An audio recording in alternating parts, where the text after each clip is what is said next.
Will, tell me, was there any proposal to censor porn also this year? There were. Even? No, I'm quite sure there was, but I don't trust the cloud, so I'm totally fine with my porn hard disk. Anyways, this talk today will be about the state of internet censorship in 2016. We got Will, who studies and measures the censorship across the world, obviously when he's not in North Korea. And Philip. Philip is he's just Philip, and he's awesome. Thanks. What needs to change? Okay.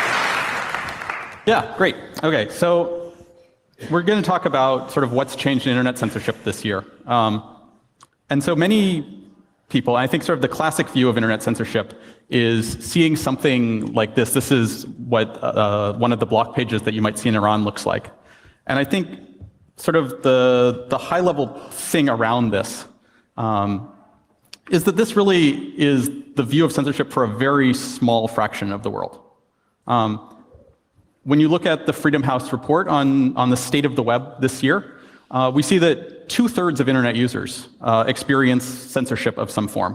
And for most of them, this is not what it looks like, right? For most people, censorship appears as content not loading. You get a blank page, you get a server error. It appears as stories that aren't in your newsfeed and content that's not in Twitter or not on Facebook anymore.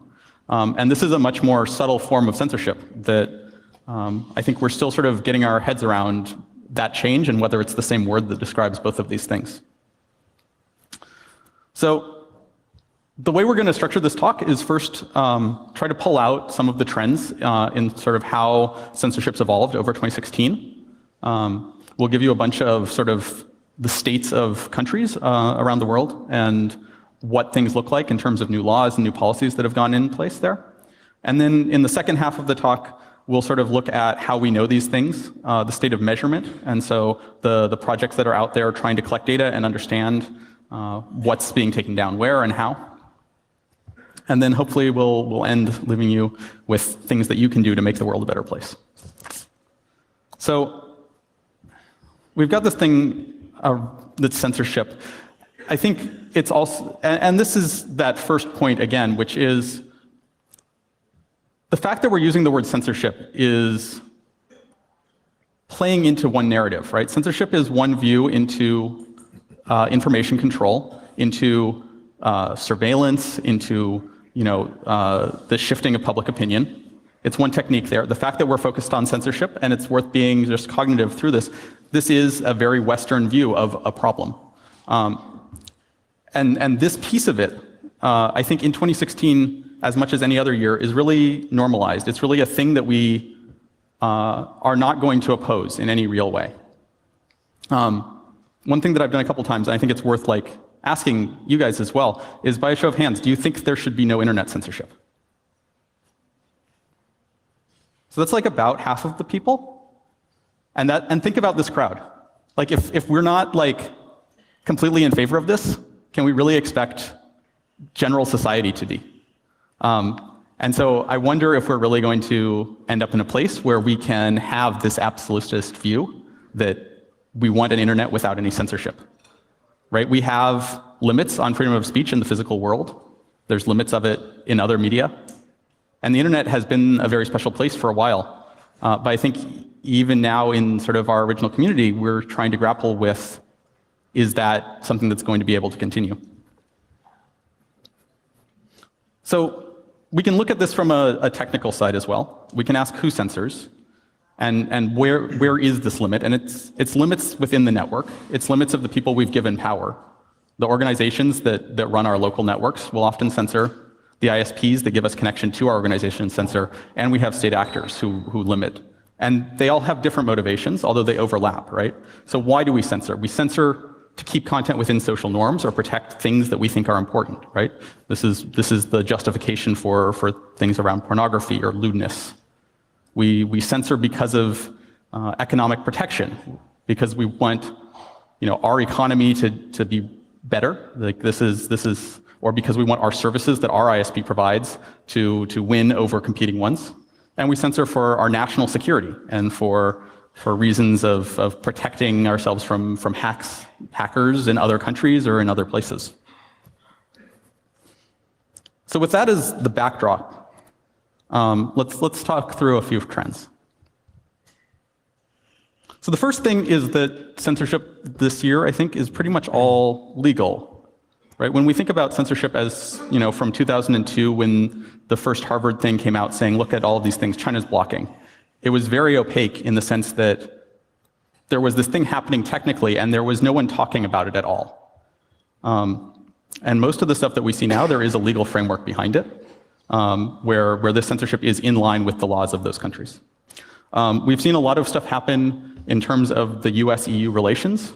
Safe Harbor went away in 2015, and we now have an US-EU privacy shield that's coming into place to replace it. This has new copyright implications. There's the potential for a requirement that content being uploaded by EU users needs to go through an upload filter, where it will be scanned against copyrighted material proactively before it can appear on content. We're dealing with providers being more scared about what they take down. They're worried about additional liability and risk because that risk is shifting to them. They don't have quite the same level of DMCA safe harbors and things where they can say it's user generated and so it's not our liability. And so you're seeing more proactive takedown from the content producers.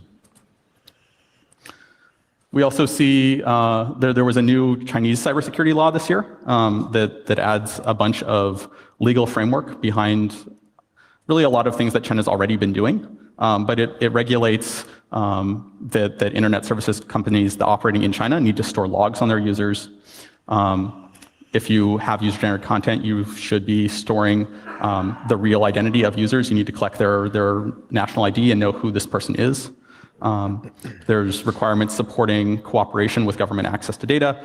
And then I think the thing that got sort of foreign company concern more than most in here is that there's sort of this broad class of sort of critical infrastructure and critical services. And if China decides that you are one of those, then you have to have all of your data for your service related to Chinese users stored in country on Chinese servers. And so companies are worried that their data will be determined to be critical and that they'll need to move their data within China, and which imposes additional regulation and additional access to Chinese data. So earlier this month, we have heard from a couple of tech companies that they are starting an effort to create a shared database. The purpose of this is to fight terrorist imagery. So Microsoft, YouTube, Facebook came together to create this database to basically fight these images. The way it works is that they hash these images, they put it in the database, they have access to it, read and write access, and therefore it should be easier to fight terrorist imagery. A lot of this is concerning, most of all, the lack of transparency. So basically, we're being asked to trust them to do a good job maintaining this database. There is probably very little accountability. We won't be able to see what is in the database and if it, in fact, is being used to fight this terrorist imagery. So this is a big problem. Another problem is that once you have a database like that, once you have the mechanism, a lot of governments are probably already waiting there, rubbing their hands and trying to get their piece of the cake. And the vague definition, at this point, we're really just talking about terrorist imagery, is it enables scope creep, right? And it starts by being about terrorist imagery, but I'm sure that a lot of file-sharing companies are already very eager to get in there. So this is another thing that we have to watch out for, what it will turn into in practice. And finally, there are governments, right? This is a centralized thing, and I'm sure governments have their very own idea of what a database like this can be used for. So we really have to be vigilant in the coming months to make sure that this is actually what it's supposed to be, what they intended to be used for. Meanwhile, in Pakistan, the Prevention of Electronic Crimes Bill was passed. Again, the recurring theme of a lack of transparency. So while it was drafted, critical voices weren't really heard. People proceeded more or less in isolation. And the bill has a lot of very concerning parts. For example, there is the threat of 7 years in prison for what is called the glorification of crimes related to terrorism. Again, the definition is probably very vague on purpose, which means that the government is going to be able to enforce it on people whose crimes might have been a little bit different from what it says now. Also in 2016, on the other side of the world, the Citizen Lab was dealing with a lawsuit of defamation. So the Citizen Lab is a research lab, part of the University of Toronto in Canada, and it's working on exposing censorship, surveillance, and digital targeted threats online. They have done a lot of really great work on exposing how companies such as NetSweeper are being used in the world. So NetSweeper, for those of you who don't know it, is a Canadian company. They are producing web filtering software, and they have a concerningly low barrier for who they do business with. The Citizen Lab was very careful in documenting what governments NetSweeper is selling their technology to, and as you could imagine, NetSweeper wasn't overly happy about that. The Citizen Lab has had problems with a lot of companies being unhappy about their research for a long time, but what is different here is that NetSweeper for the first time went to court. Luckily, they discontinued the lawsuit 3 months after it started in January 2016, but this is a first, so that it actually went to court, and there is probably more to come in the next couple of years. Meanwhile, Facebook is working on a censorship tool. Like a lot of other Western countries, Facebook is very eager to set foot in China. Google has tried it in the past, a lot of other companies have tried it as well. It turns out to be very difficult because if you want to set foot in China as a technology company, you have to comply with Chinese law. And there are a lot of cultural misunderstandings that make it harder to go that way. Facebook is now deciding to create a censorship tool. It is not entirely clear what that really entails. At this point, in a news article, someone wrote that it is supposed to be a tool that enables the Chinese government to moderate what is being posted on Facebook. But again, it's very vague. There is probably little accountability or transparency. And we also have to be aware of how both China and Facebook is going to talk about this once it happens. So we shouldn't get fooled by China presenting this as some kind of better relationship to the West. And as some kind of victory for free speech. So we shouldn't let them fool us by phrasing it like that. Finally, a hot trend in 2016 was fake news. This is not entirely new, and the connection to censorship is twofold. So remember that the ultimate goal of censorship is the suppression of information. Ultimately, you want certain bits of information to disappear. When you think about internet censorship, that is usually done by removing blog posts, by dropping network packets, by getting rid of information. Another way by conducting censorship is to add information, to basically drown the signal in all the noise. We have seen that in the past where governments hired botnets to basically hijack discourse on Twitter, for example, and in a way this is a different flavor of the same problem. There are opposing voices. So a lot of people are now saying this is outrageous, we have to get rid of these fake news, we have to outlaw it. Certain countries are looking into that. But a lot of people are saying this would be censorship as well, right? Publishing news is a way of free speech. And that is true to some degree, since fake news isn't a binary thing, right? A piece of information isn't true or is not. In fact, it's shades of gray. Language allows for ambiguity, and it's a degree, right? You can have something that is true, but still presented in a way that it's purposefully misleading. So it is very difficult to draw the line here, which explains why Facebook has been very hesitant in taking action in this case. And the big problem here is that fake news feeds right into confirmation bias. So as people, we tend to be willing to seek out information that confirms what we already believe in. We don't like to be challenged that much, and that makes this a very big problem. So let's move over to another topic, to DPI democratization. So DPI stands for Deep Packet Inspection, and DPI is becoming cheaper and cheaper. Companies are offering it. It is getting easy to buy. So it is a piece of technology that is increasingly getting into the hands of many different people and governments. It is very omnipresent at this point. And this is reflected in the cases of internet censorship that we have seen over the last year. One thing that is particularly interesting at the moment is what is happening in Kazakhstan. We know very little at this point, but what we have read is that the country Kazakhstan deployed a novel type of deep packet inspection.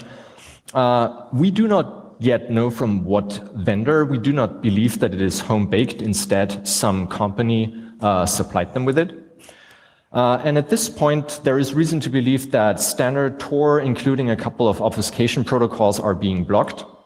But again, we don't fully understand yet how it works. So we have a link here to Tor's bug tracker, where there is a very long discussion about the technical findings that a couple of people have gathered so far. So any help is greatly appreciated. We can visualize the block that we have witnessed so far. What you can see here is the number of directly connecting Tor users over parts of 2016. We have seen a couple dozen thousand users until June 2016, where there is a sudden drop.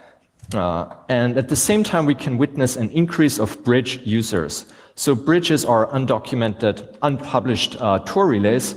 And basically at the same time when the network was experiencing this block, we have seen a sharp increase in users. So at least that's something. But still, we have reason to believe that the obfuscation protocols are being blocked so far. So beyond these sort of individual countries using DPI, we see that it's getting into much smaller organizations and becoming pretty ubiquitous. So this is the dashboard on a Ubiquiti home Wi-Fi setup. And you can see that by default, it's capturing traffic and is able to identify just about all of the major services you use. It's able to pull out the types of video sharing, the types of peer-to-peer. And this is just something that I think certainly all large organizations and now most businesses starting into the home are expecting this sort of behavior and the ability to discriminate, classify network traffic, prioritize your small web browsing that you want to be interactive over the bulk transfer. Right? There's legitimate desires for a lot of this, but we are making this form of censorship and this form of traffic discrimination a very common thing. The ray of hope in this picture is that we have more and more encryption. 2016 really was sort of the year of let's encrypt. We're passing 50% of the web. Having SSL now, we're getting tens of millions of new sites with SSL. And what that's really allowing is that DPI is stuck at host-based blocking still for a lot of these things, right? We can block a service, but I can't block specific pages within it nearly as easily. As long as that traffic is encrypted, this is able to defeat many of the tools that are trying to discriminate specific services or discriminate specific types of traffic, right? They're limited to being able to say, I want to block videos, and so, okay, I'll take these sites that have videos commonly, but they can't just block the actual video stream. And so this, again, is an arms race. We have this first layer of encryption that's helping us, and we'll see a couple examples later on of countries and how the nation states are trying to fight back against that. We've mentioned blog posts a lot. I think social media, both in the terms of Facebook and these ways that we post to each other, also the mobile apps that we use to communicate and chat, are becoming more and more at the focus of censorship, especially around political events. We saw this happen in Brazil. WhatsApp got blocked a couple times in May and June as the political climate got less stable. And that's, again, it happened within a legal framework for the company. Brazil asked WhatsApp to provide them with logs of chats that they believed had incriminating information. And WhatsApp was fortunately unable to provide those because they have end-to-end encryption. They don't have the decrypted logs themselves to provide. And so Brazil judges have blocked WhatsApp on and off, and in fact have, for a couple services, threatened to jail executives of these companies for not complying, and things of that nature. We also see social networking in Gabon this September. Gabon was interesting just after their election. The internet went out entirely for a little bit. Then it came back on with a curfew, where at the routing layer, it was turned off at 6 p.m. for about 5 days in a row and came back on the next morning. So you would be able to have it while working hours, but not for organizing in the evenings. And then after that happened and sort of general internet connectivity in the evening was restored, there were still blocks on Facebook, Twitter, and WhatsApp for a couple more weeks afterwards. So these services that people might use to organize are being focused on, right? Collective action continues to be one of the most sort of sensitive topics for our states. And then we have a very recent example in Egypt, which this month decided to block Signal, one of the better end-to-end encrypted messaging systems. And luckily, Signal was able to respond really quickly. They are using a domain fronting sort of circumvention technique now in their latest update, which gets around this. And so for people who have updated, they'll still be able to access it. But we're seeing it's these chat and these things. Yeah, sure. It's worth a clap.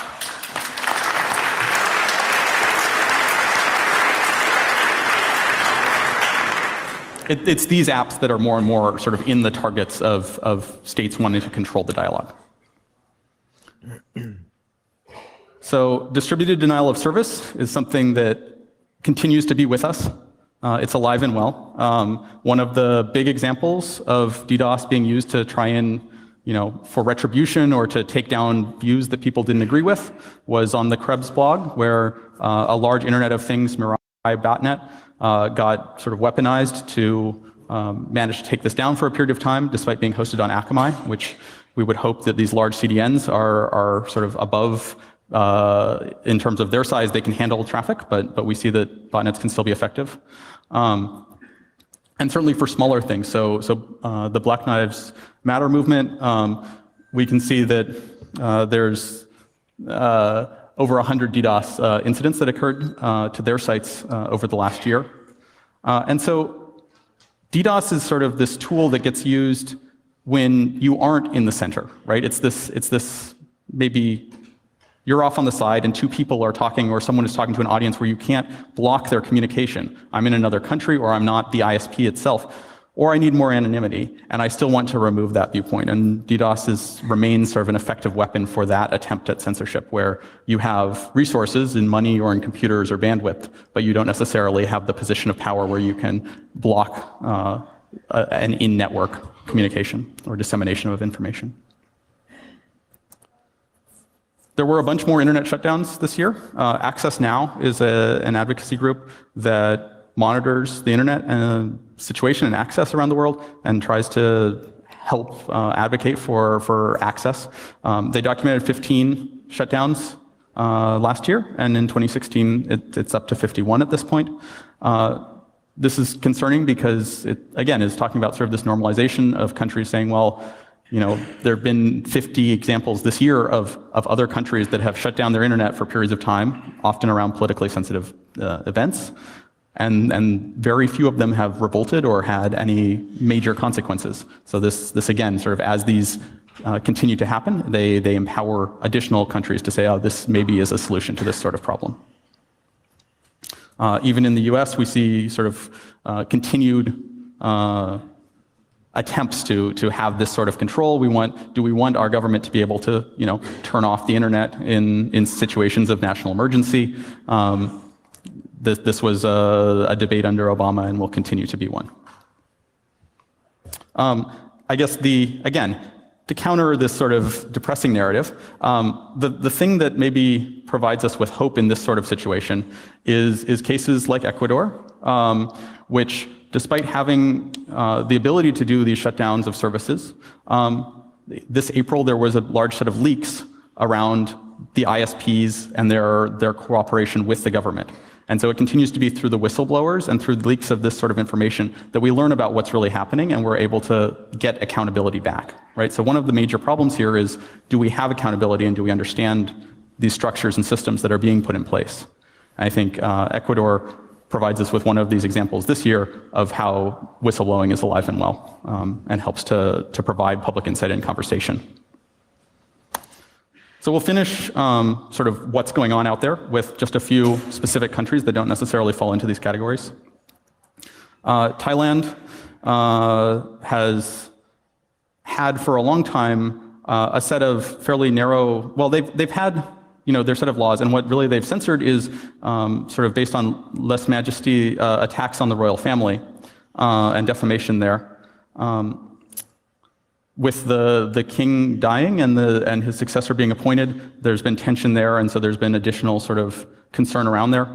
And then this December, they've passed an additional law giving the government quite a bit more power. Over the spring, they floated proposals that they needed a single internet gateway where they would have the ability to man in the middle with a government certificate all of the traffic going out of the country. That isn't in the current bill, as I've read it, but it sounds like that push for having that additional control continues and is something that they're moving towards. The current legislation that passed in December seems to be moving towards that, though it doesn't get fully there. In Cuba, the Cuban internet remains very expensive and out of reach for most people. One sign of good news there is that recently Google signed agreements to be able to put servers in Cuba. So we're starting to see the ability of Western and external companies to locate servers inside and help invest in infrastructure within the country. So maybe this is, I guess we can hope, an indication that Cuba is going to start sort of upgrading its infrastructure and getting more connected. Turkey also had a tough year this year. They're regularly blocking VPN protocols. They're also blocking Tor and some of these anonymity software. And Turkey is the one country that got downgraded in the Freedom House report from partially free to not free in terms of their connectivity. This correlates to the political events that we've seen there and increasing pressure on sort of civil society more generally. Finally, the UK has passed a set of laws, and we've seen sort of additional restriction, especially in pornography there.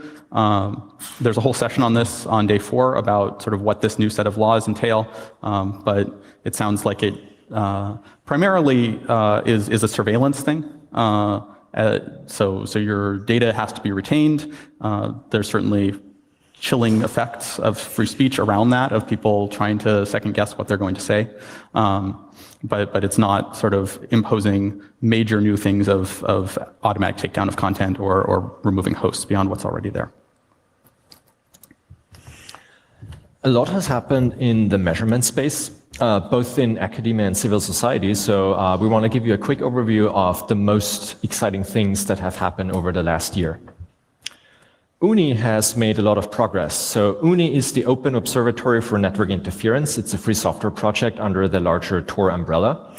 And among the more exciting things that happened is a lot of outreach and research. So UNI is based on having probes, small pieces of software, often on a Raspberry Pi, that are being deployed in different countries. And in these countries, the probes conduct measurements and send them back to UNI servers where we can analyze them and visualize the results. A lot has happened in outreach. So in more than 10 countries, there are now partnerships to deploy these probes and also work on specific reports about what's happening in these countries. And UNI was also very active on their blog. So a lot has happened. We have a URL here. Among other things, in Malaysia, the elections have been analyzed. So in that regard, it was a very exciting year.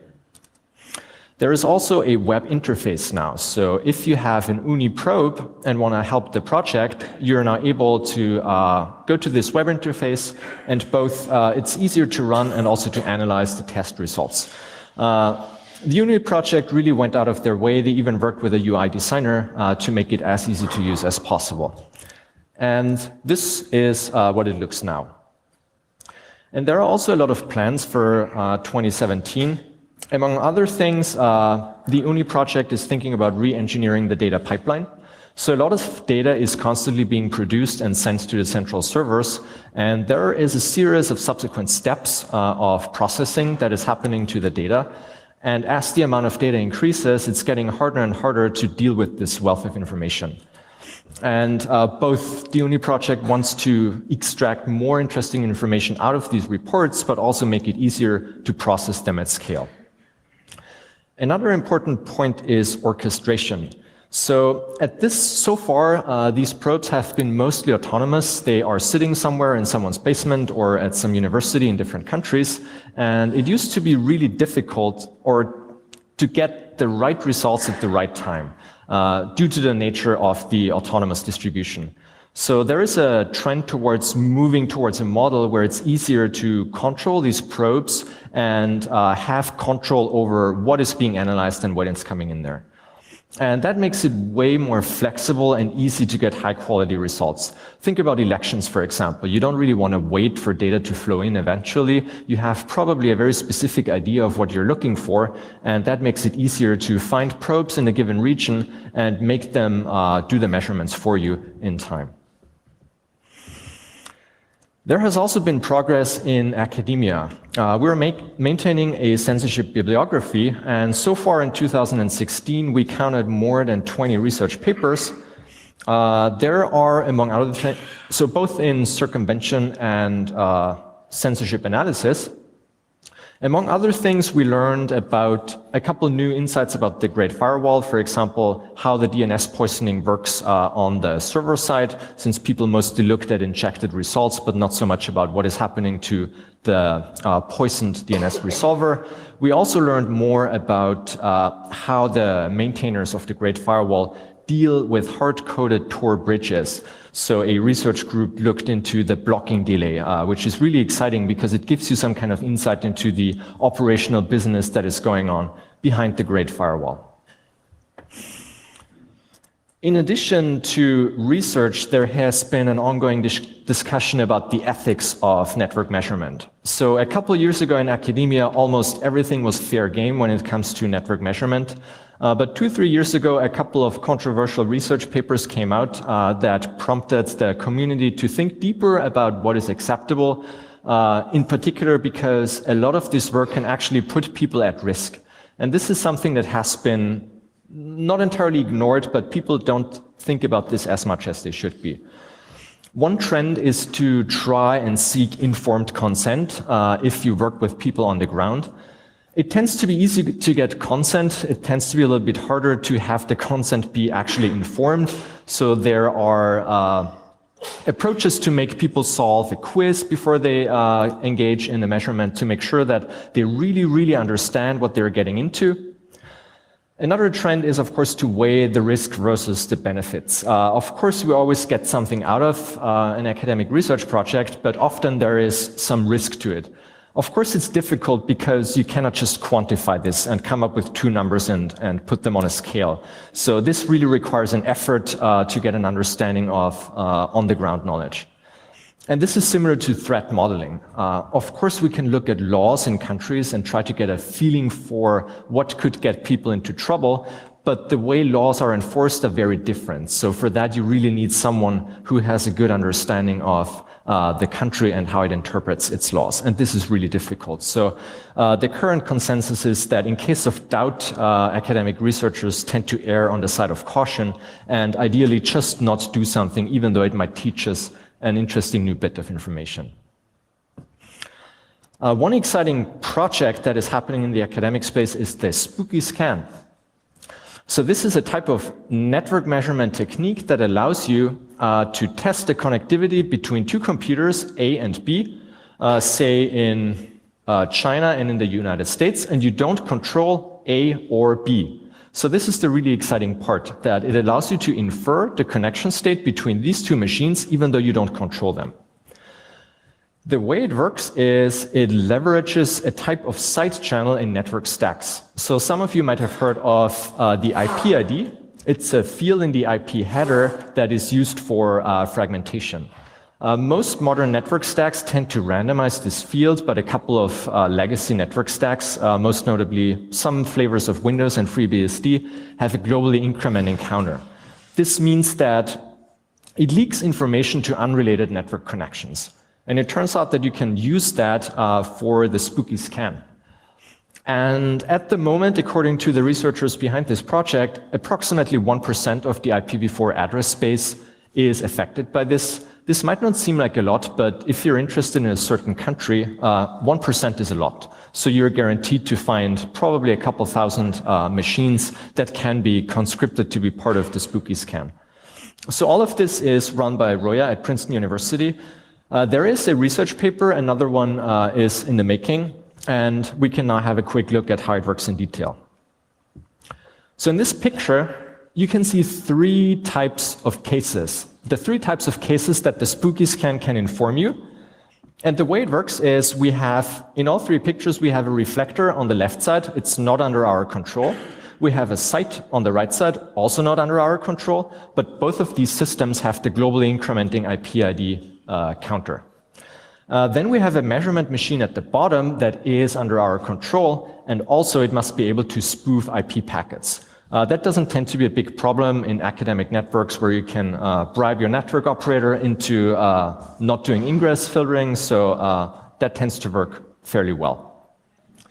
So in the first step, you send a SYN-ACK TCP segment from the measurement machine to the reflector, and that way you learn the current state of the IP-ID counter.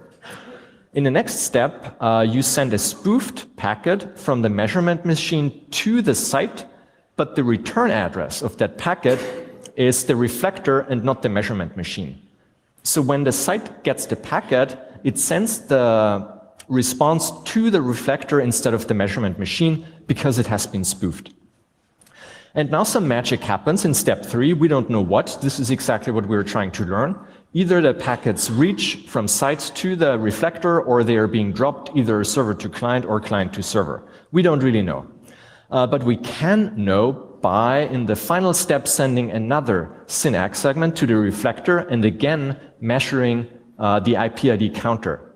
So we have two states of the counter now, and we can basically determine the difference.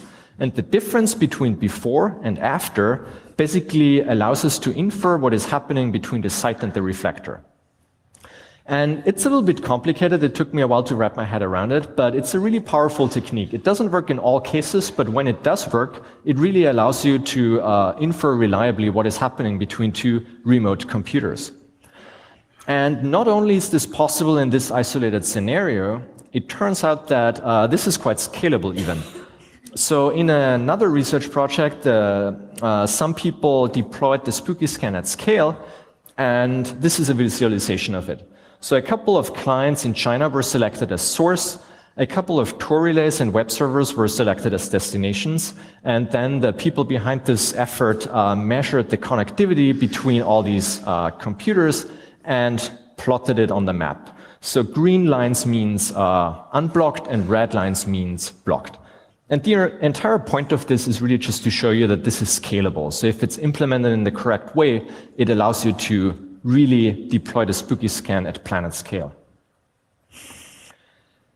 Like all the other or many other academic efforts, the researchers had to struggle with ethical challenges because you don't really want to conscript a normal internet user's laptop for this measurement, because it could be that the local government maybe monitors the internet connection and might misinterpret what is happening and perhaps believe that this user is doing something that she's actually not doing. So as a result, this problem was solved by just going 2-3 hops back in the traceroute, and instead of selecting actual end users' laptops, it selects routers. And you can model the network load of routers to get rid of the noise, and that way you can basically get rid of the ethical challenges entirely and still get meaningful results. Cool. A project that I've continued to work on in the last year is something called Satellite, which is doing a similar thing to Spooky Scan at the DNS level, and looking at open DNS resolvers to understand DNS consistency and issues in DNS resolution. There's a paper on this now. And we've got now a couple years of data. A lot of this is sort of incremental. So this is how many sites we see blocked in Iran in the top 10,000 over the last couple of years since late 2014. In sort of 2015 was a bit before their election. We saw a major spike, but it's sort of doubled over the course of 2016. So there's been a slow incremental uptick in how much is blocked there.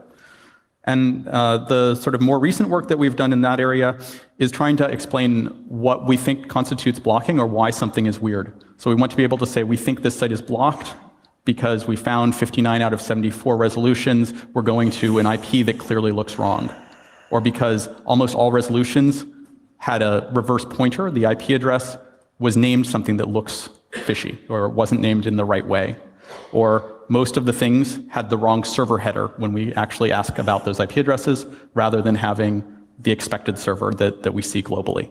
And so we're able to start having these justifications for why we think something is anomalous.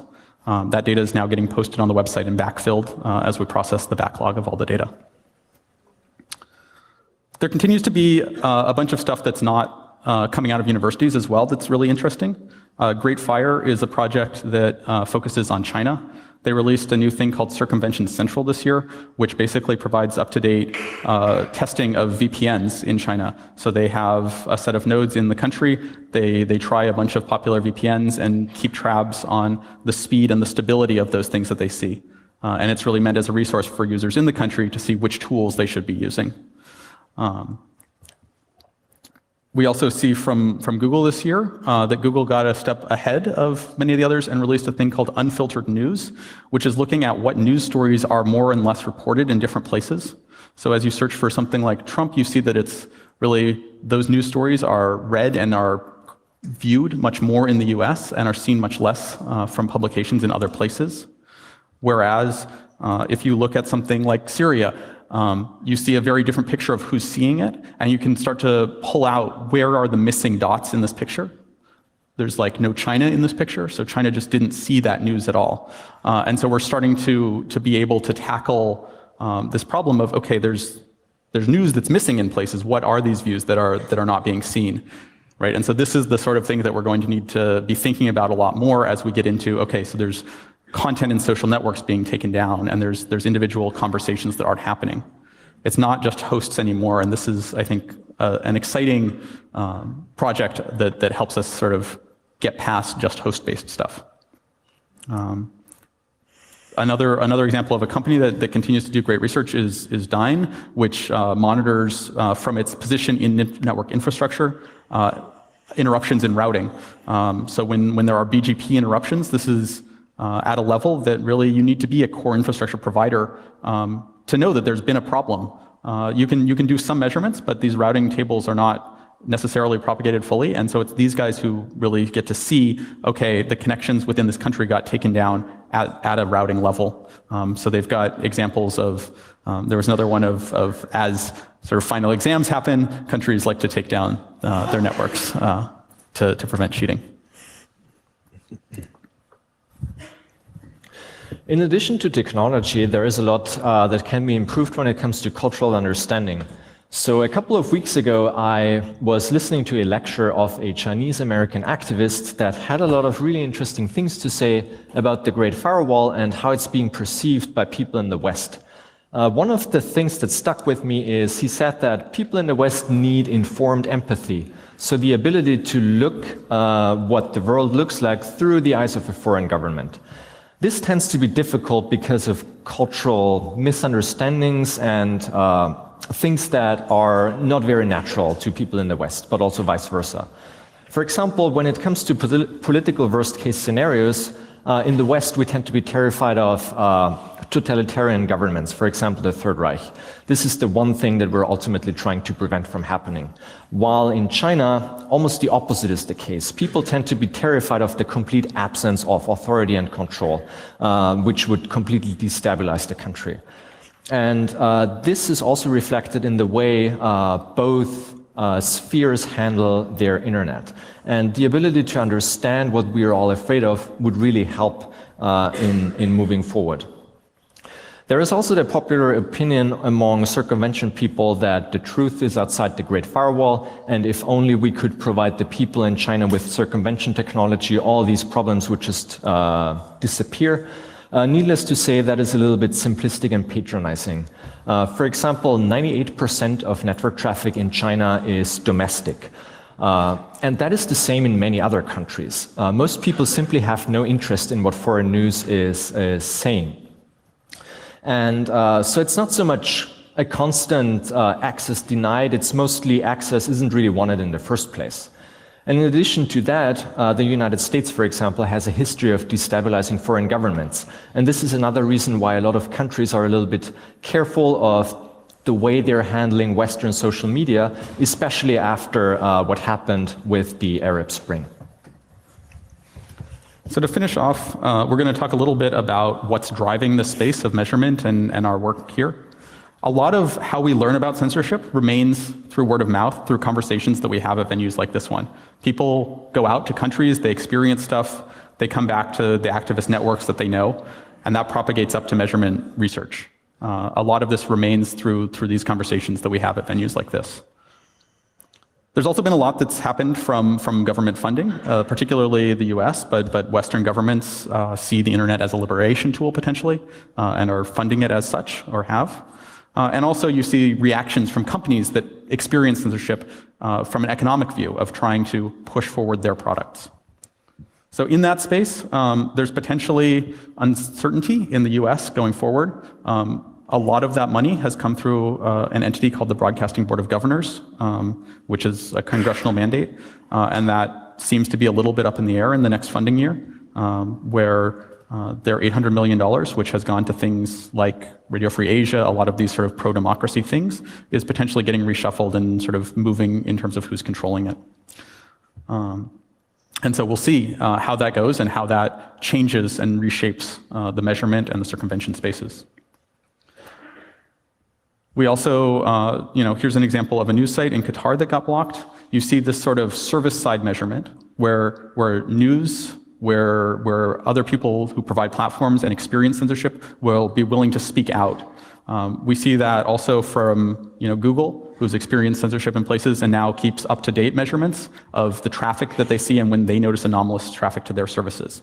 And so this really is able to provide that other half of the coin where we can see, can we reach you? But we don't necessarily know from many of these providers, well, who can reach them? And so I think one of the things that we really need to both be concerned about and see as an opportunity is engaging with these companies and these major services and saying that we expect additional accountability and transparency from them to help us understand what's happening. Right, so I guess the concerns that I want to leave you with, first is the service-side measurement. How do we understand what's being taken down by companies and platforms? How do we understand what is not getting to them? We can do some of this from the client, but we really need their participation, and I think we are falling behind in our engagement with the services and with the platforms. We're collecting a lot of data. We're going to be collecting more data. The measurement community, through things like SpookyScan and these other measurement projects, is now getting longitudinal data that we can use to find evidence of censorship at a host level. And the thing we need to be concerned about is it the right data and is it meaningful? Is this blocking of hosts of individual protocols really evidence of censorship? Or do we need to somehow get one level up to user experience and to the conversations that aren't happening? And are we able to capture that as well? And finally, all of this is within this framework of the encryption battle and whether we have the ability to have communication and the ability to freely say what we want to say to people. So to leave you with something to do, the first is advocacy. Find champions in government, speak out, find the local networks. And again, it's sort of that same final message that we left you with last year. Arguing for complete lack of censorship is going to be a very uphill battle. Arguing for more transparency in censorship and arguing for accountability is something that many more people can get behind. Right? It's about being able to check these powers that governments are taking or taking more blatantly and being able to say that's an overreach and having the tools to do that effectively that we need to make sure we have. If it's legal where you are, join in measuring, run Uniprobe, run other tools that are able to measure. If you're a coder, develop these new tools. There's lots of things we're not good at yet. Both looking for news and for messages that aren't being seen in an open source way. That's a huge effort. Additionally, being able to even detect things like net neutrality violations and throttling of specific services is a thing that we see happen a lot that current tools aren't reliably able to detect. So we'll leave you there and take some questions. Thanks.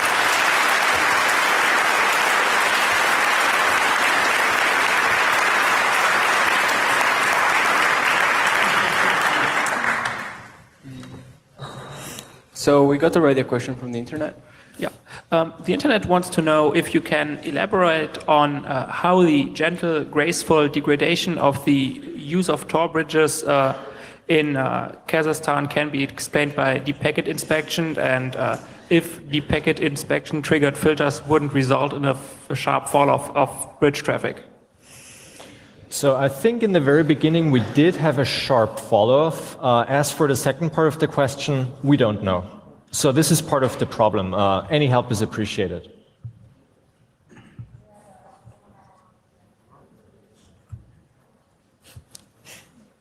Okay, and the internet has another question.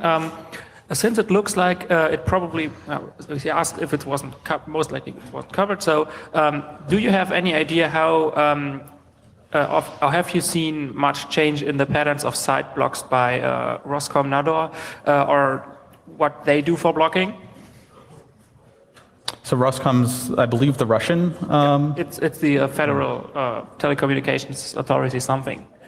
I haven't looked into that one specifically. I know that there continue to be, again, degradation and additional controls occurring in Russia that have progressed over the year, but I haven't looked specifically at what those are in 2016. Hi there. You mentioned ONI, and I really appreciate the effort ONI takes for measuring censorship. How about other approaches like RIPE Atlas, IPv4 wide scanning, all those things that scale to gigabit? Can you elaborate on that? Both Spooky Scan and Satellite that we mentioned are using an IPv4 scanning component to look for available services across the web and check on what services we can find that run things like DNS infrastructure or open proxies or these sorts of things that you can then reflect and get sort of a full view.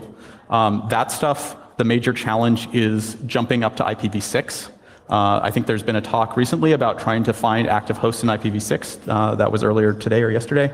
And that's still sort of the next area of development there is can we make that leap and keep these techniques working as we move to a more IPv6 internet? So with respect to Atlas, you have to be a little bit careful because the people who run Atlas probes, they didn't really sign up for censorship measurement. Atlas doesn't allow you to conduct very comprehensive measurements. I think you're limited to 4 or 5 different types of measurements, but still, most people probably don't know that there are others out there who might use their probes for censorship measurements. So I would be a little bit careful. There have been some papers and some research that's been done using Atlas probes, and you can definitely learn stuff through pinging and trace routing and that sort of thing. The RIPE Atlas sort of entity RIPE has definitely had, I think, struggled with where their line is of what they're comfortable with, and realized that is a huge entity with a lot of different interests, and some of those interests are not excited about that infrastructure being used for advocacy if that potentially reduces the number and prevents its ability to be used for reliability and for understanding network failure. Do you have insight into BGP hijacking, and can you differentiate between hijackers operating for commercial gain and censorship attempts? Technically, or sort of by looking at it and trying to understand what's going on? Yes, can you mostly technically, but does it take human intervention? Do you have some kind of automatic filtering based on heuristics? So I mean, there have been examples of companies called out for hijacking in ways that people feel is inappropriate. There was one around botnets where a security firm sort of took over a space that they believed had command and control of botnets in a way that the rest of the community felt was inappropriate. So that's not necessarily monetary gain, but rather to either take control or limit other things going on the internet. I think that's generally considered bad behavior in any case, and hijacking is one of these things that hopefully we eventually get to a world with BGP security where that becomes harder. Hi, I got a question. In the beginning you mentioned deep packet inspection, and then afterwards you said, luckily there's Let's Encrypt. But how will that benefit censorship? Because you can still see to which websites people go, right? Let's Encrypt is maybe good for privacy. Yes, so if you're blocking a full site, you can do that. Deep packet inspection previously has allowed for things like keyword blocking. and for blocking of specific content. Right? That's really often what you see being the blacklist that's provided by governments or by advocacy groups that are trying to block a specific kind of content. It's specific YouTube videos or specific news stories that they want blocked. Let's Encrypt forces the ISPs or the people making that decision to block a full site. There's much more collateral damage when you're blocking the entire domain or service rather than being able to target specific content. And has a deep packet inspection not evolved by time, that they can now also inspect HTTPS traffic by now? Only if they control a root certificate. And so far that, I think there's very... The length of the content also. But the length of the content potentially. Although that's harder for videos or that sort of thing. You have to wait till the end. But I feel like we haven't seen any governments acting out badly in that way. Where they're misusing their government-issued cert to do sort of looking within SSL. And so, I mean, that's definitely something to watch out for. It's the thing that you see as a threat in several countries that are proposing laws where they're saying they're going to have a single gateway and they want to be able to man in the middle SSL traffic, but we don't see that actually happening in practice yet at a wide scale. cool. I guess we're done. Great. Thanks, everyone.